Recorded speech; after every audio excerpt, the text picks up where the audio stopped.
Halo bos, selamat petang saya Awang Pang. Hari ini kita kedai pun ada masuk yang kereta ni. Okey, baru sampai dengan repair lah. Tahun 2013.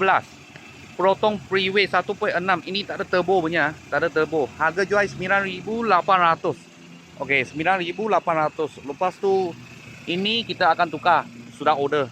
Okey, kiri kanan sudah tukar clear punya. Okey, dalam ada buka sikit-sikit barang dengan repair lah, dengan repair. Okey, enjin macam ni. Tak ada turbo ah. Kereta ni tak ada turbo.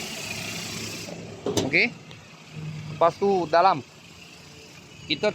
ini barang ada crate, kita pun ada tukar, sudah buka. Okey, pergi repair ini. Okey. Kita buka, lepas tu ambil pergi repair lah.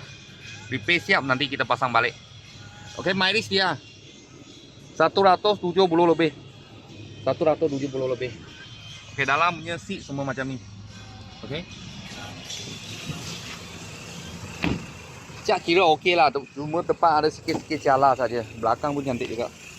Okey, harga jual 9,800. 9,800. Ini lampu dua cover kita sudah order, nanti kita akan repair balik. Dalamnya itu ada crate, kita akan buat balik.